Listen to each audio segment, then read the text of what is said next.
تو المجیب راشد صاحب آپ سے میں گفتگو کا آغاز کرنا چاہتا ہوں. اس میں ظاہر ہے جب ہم بات کرتے ہیں مسلمان کی تعریف کی کہ مسلمان کون ہے، مسلمان کسے کہا جا سکتا ہے، تو سب سے پہلے ہم ظاہر ہے اللہ تعالیٰ کے فرمودات اور اللہ تعالیٰ کے ارشادات کی طرف دیکھیں گے کہ اللہ تعالیٰ نے اس بارے میں ہمیں کیا تعلیم دی ہے. میں آپ سے گزارش کروں گا کہ اگر قرآن کریم کی روح سے ہمیں بتا سکیں کہ مسلمان کس کو کہتے ہیں. بسم اللہ الرحمن الرحیم. پہلی بات جو میں عرض کرنا چاہتا ہوں کہ جماعت احمدیہ اللہ تعالیٰ کے فضل سے قرآن مجید پر ایک کامل اور محکم یقین رکھتی ہے، اور جماعت احمدیہ کا ایمان ہے کہ یہ اللہ تعالیٰ کا وہ کلام ہے جو لفظی الہام ہے، اور اللہ تعالیٰ نے اپنے بزرگ ترین نبی ہمارے پیارے آقا حضرت محمد مصطفیٰ صلی اللہ علیہ وسلم پر نازل فرمایا. اس میں جو باتیں درج ہیں یہ ہمیشہ ہمیشہ کے لیے کامل بھی ہیں، مکمل بھی ہیں اور محفوظ بھی ہیں. اللہ تعالیٰ نے خود اس میں فرمایا کہ جو بھی بنیادی باتیں مسلمانوں کی یا بنی نوع انسان کی ہدایت کے لیے ضروری ہیں، سب کی سب اللہ تعالیٰ نے یکجا کر کے ان کو بیان کر دیا ہے. ایک آیت کریمہ میں اللہ تعالیٰ نے فرمایا وَإِن مِّن شَيْءٍ إِلَّا عِندَنَا خَزَائِنُهُ وَمَا نُنَزِّلُهُ إِلَّا بِقَدْرٍ مَّعْلُومٍ.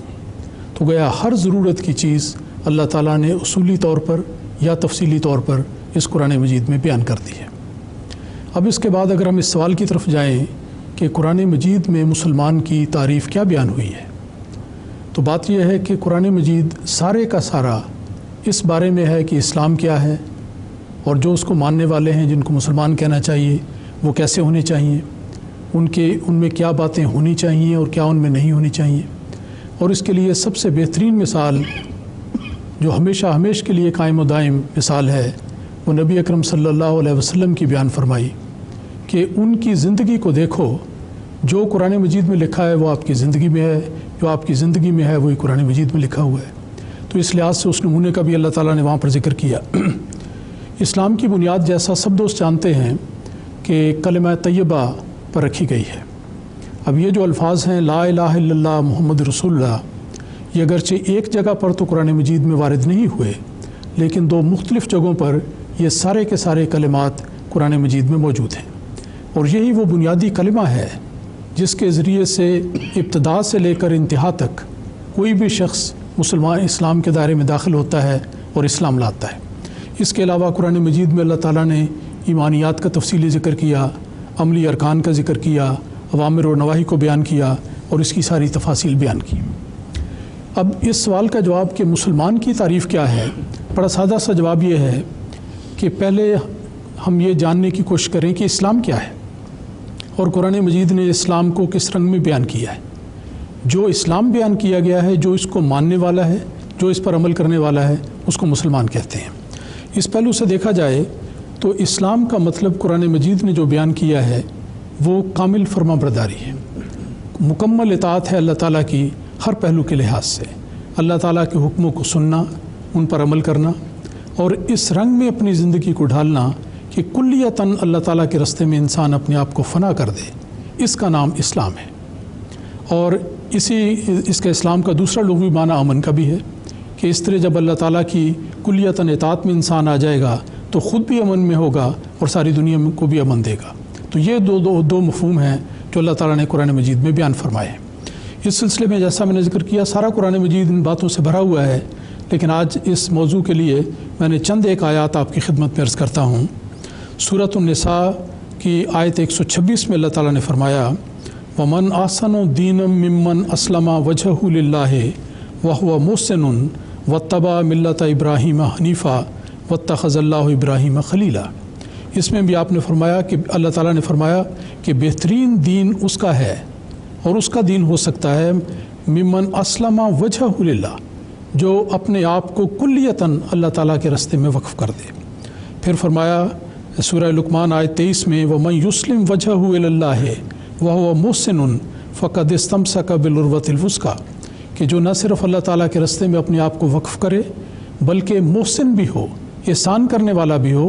احسان عام معنوں میں نہیں بلکہ ہر نیکی کو خوبصورت طور پر ادا کرنے والا بھی ہو. پھر وہ شخص ہے جو صحیح معنوں میں اس مضبوط ہینڈل کو پکڑ لیتا ہے جو اسلام کا ہینڈل ہے. یہی باتیں ہیں جو حضرت مسیح موعود علیہ الصلوۃ والسلام نے بھی ایک شعر میں بڑے اختصار کے ساتھ بیان فرمائیں. آپ نے ایک شعر میں فرمایا کہ اسلام چیز کیا ہے، خدا کے لیے فنا، ترک رضائے خیش پے مرضی خدا۔ بہت ہی اختصار کے ساتھ آپ نے اسلام کا نقشہ دیا ہے اور یہ ان قرآن مجید کی آیات پر مبنی ہے۔ پھر اس کے بعد جہاں تک ایمانیات کا کچھ تفصیلی ذکر آتا ہے، اس کے لیے بھی ایک آیت آپ کے سامنے رکھتا ہوں۔ سورۃ البقرہ کی آیت 286 ہے، جس میں اللہ تعالیٰ نے فرمایا آمن الرسول بما انزل الیہ من ربہ والمؤمنون کل آمن باللہ وملائکتہ وکتبہ ورسلہ لا نفرق بین احد من رسلہ۔ اللہ تعالیٰ فرماتا ہے کہ یہ رسول بھی ایمان لاتا ہے اور مومن بھی ایمان لاتے ہیں اللہ پر اور اس کے فرشتوں پر اور اس کے کتابوں پر اور اس کے رسولوں پر۔ یہ بات یہاں یاد رکھنے والی ہے کہ ایک فرشتے کا یا ایک کتاب کا یا ایک رسول کا ذکر نہیں ہے، بلکہ من جملہ سب ملائکہ کا، سب کتب کا اور سب رسولوں کا ذکر ہے۔ گویا ایک بھی رسول کو نہ ماننے سے انسان کے سارے کا سارا ایمان ہبط ہو جاتا ہے، ایک بھی کتاب پر ایمان چھوڑنے سے انسان کا ایمان ضائع ہو جاتا ہے، ایک بھی فرشتے کو نہ ماننے سے وہ صحیح معنوں میں مومن نہیں کہلا سکتا۔ تو یہ ہے ایمانیات کا ایک نقشہ جو ان آیات سے نظر آتا ہے۔ اب ایک دوسرا پہلو یہ ہے کہ رسول اکرم صلی اللہ علیہ وسلم کو جہاں اللہ تعالیٰ نے ساری کائنات کے لیے اسوہ حسنہ قرار دیا، ہمیشہ ہمیشہ کے لیے بہترین نمونہ قرار دیا، وہاں آپ کے بارے میں اول المسلمین کے الفاظ بھی استعمال فرمائے کہ تم نے اگر اسلام کا نقشہ دیکھنا ہے، اسلام کی مثال دیکھنی ہے اور اسلام کے لیے کسی شخصیت کو اپنے لیے راہبر بنانا ہے اور اس کے نمونے سے تم نے استفادہ کرنا ہے، تو وہ محمد مصطفیٰ صلی اللہ علیہ وسلم کی ذات ہے۔ کیونکہ جیسے عقائد آپ کے تھے اور جس طرح آپ نے ان پر عمل کر کے دکھایا اور آپ نے ایک اسوہ قائم کیا، یہ دراصل اسلام کی ساری تعلیم کا خلاصہ ہے۔ یہی وہ بات ہے جو حضرت عائشہ صدیقہ رضی اللہ تعالیٰ عنہ نے بھی اس وقت بیان فرمائی جب کسی شخص نے آپ سے پوچھا کہ رسول پاک صلی اللہ علیہ وسلم کی سیرت کیسی تھی، تو انہوں نے جواباً صرف اتنا فرمایا کانا خلقہ القرآن، کہ آپ قرآن کی ایک جیتی جاگتی زندہ تصویر تھے۔ قرآن کریم کے ہر حکم کو آپ نے عمل کے سانچے میں ڈھالا اور وہ آپ کا نمونہ تھا۔ اسی نمونے کو اللہ تعالیٰ نے یوں بیان فرمایا کہ آپ اول المسلمین تھے۔ سورہ الانعام کی 163 نمبر کی آیت ہے جس میں اللہ تعالیٰ نے فرمایا کل ان صلاتی و نسکی و محیای و مماتی للہ رب العالمین لا شریک لہ و بذالک امرت و انا اول المسلمین۔ آپ کو حکم دیا گیا کہ آپ ان باتوں پر عمل کرنے کی وجہ سے اس بات کا اعلان کریں کہ میں اول المسلمین ہوں۔ اور پھر اسلام کے ہر حکم پر عمل کرنے کی جو کو ذکر آتا ہے، اس کے بارے میں دوسری آیت ہے سورہ زمر کی آیت نمبر 12 اور 13 میں فرمایا قل انی امرت ان اعبد اللہ مخلصا لہ الدین و امرت لان اکون اول المسلمین۔ گویا اللہ تعالیٰ نے آپ کو اول المسلمین قرار دیا اور اسلام کے لحاظ سے آپ کا نمونہ سب سے افضل اور سب سے اعلیٰ اور سب سے کامل نمونہ قرار دیا۔ اور یہی ہے ایک اسلام کی تعریف کہ جو شخص حضرت صلی اللہ علیہ وسلم کو اپنا مقتدا مانے گا اور جو آپ کی پیروی کرے گا، آپ کے پیچھے چلے گا، آپ پر ایمان رکھے گا، آپ کے ساتھ عشق کے ساتھ اس کا دل بھرا ہوا ہوگا، وہ شخص صحیح معنوں میں اسلام ہوگا، کیونکہ اس کے بغیر اسلام ہو نہیں سکتا۔ ایک بات اور یہاں پہ بیان کرنے کے لائق ہے کہ قرآن مجید میں دو الفاظ استعمال ہوئے ہیں، ایک ہے اسلام اور ایک ہے ایمان۔ اس میں کیا فرق ہے اور کیا ترتیب ہے، اس کو بھی دیکھنا ضروری ہے۔ سورہ الحجرات کی آیت ہے جو میں بیان کرتا ہوں، اس میں اللہ تعالیٰ نے فرمایا قالت الاعراب آمنا قل لم تؤمنوا ولکن قولوا اسلمنا ولما يدخل الايمان فی قلوبکم، کہ بادیہ نشین کہتے ہیں کہ ہم ایمان لے آئے، تو کہہ دے کہ تم ایمان نہیں لائے، کیونکہ صرف اتنا کہو، لیکن اتنا کہو کہ ہم مسلمان ہو چکے، جبکہ ابھی تک ایمان تمہارے دلوں میں داخل نہیں ہوا۔ تو اس سے پتہ یہ لگتا ہے کہ ایک مرحلہ ہے اسلام لانے کا، اپنے آپ کو خدا کے سپرد کرنے کا اور یہ اعلان کرنے کا کہ میں اسلام کو قبول کرتا ہوں۔ اس کے بعد انسان ترقی کرتے کرتے ایمان کے درجے تک پہنچتا ہے، اور یہاں پر اللہ تعالیٰ نے اس بات کا اظہار کیا کہ بادیہ نشینوں کے دلوں میں ایمان نہیں ہے،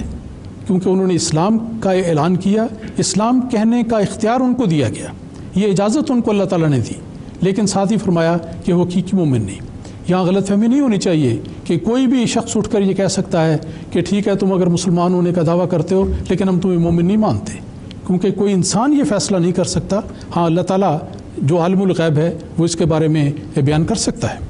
تو یہاں پر یہ نقطہ بہت یاد رکھنے کے لائق ہے کہ اسلام لانے کا اختیار اللہ تعالیٰ نے ہر شخص کو دیا ہے، یہ حق اس کا کوئی شخص چھین نہیں سکتا، کوئی اسے لے نہیں سکتا۔ آج کل جو جماعت احمدیہ کے خلاف یہ کوشش چلی آ رہی ہے لمبے عرصے سے کہ جی ان کو اسلام کے ساتھ کوئی نسبت نہیں، ان سے اسلام مسلمان ہونے کا حق چھین لیا جائے، ان کو غیر مسلم قرار دیا جائے، یہ بڑی لمبی بحث ہے، لیکن اس پر مجھے ایک احمدی شاعر کا یہ شعر یاد آتا ہے اور وہ بڑا ہی مجھے پسند ہے۔ انہوں نے کیا خوب کہا ہے کہ ہمارے دل کی خواہش ہے کہ سارا جگ مسلمان ہو، مگر یہ چھینتے پھرتے ہیں ہم سے بھی مسلمانی۔ تو کون ہے دنیا میں جب اللہ تعالیٰ ان واضح الفاظ میں یہ اختیار دیتا ہے کہ ہر شخص کو کہتا ہے کولو ولیکن کولو اسلمنا، کہ تم کہہ سکتے ہو کہ تم مسلمان ہو۔ تو جب اللہ تعالیٰ اختیار دیتا ہے اسلام کہنے کا تو کون ہوتا ہے اور جو انکار کرے کہ کسی شخص کو اس بات کا اختیار نہیں کہ وہ اپنے آپ کو مسلمان کہے۔ تو یہ وہ بات ہے جس کو سمجھنے کی ضرورت ہے، اور جو شخص بھی کلمہ طیبہ لا الہ الا اللہ محمد رسول اللہ پڑھتا ہے وہ شخص مسلمان ہے، اس کو اللہ تعالیٰ حق دیتا ہے، اور یہی مسلمان کی تعریف ہے۔ جیسا میں نے عرض کیا کہ اس کلمہ طیبہ کو پڑھ کر ابتدا سے مسلمان ہوئے اور انتہا تک اسی کلمے کی برکت سے لوگ اسلام میں داخل ہوتے رہیں گے۔ تو ان وضاحتوں کی صورت میں میرے خیال میں یہ مسئلہ حل ہو جاتا ہے کہ قرآن مجید نے اسلام مسلمان کی تعریف کیا بیان کی ہے، اور قرآن مجید کے مطابق کون شخص حقیقی طور پر مسلمان کہلانے کا حق رکھتا ہے۔ جی ٹھیک ہے، بہت بہت شکریہ۔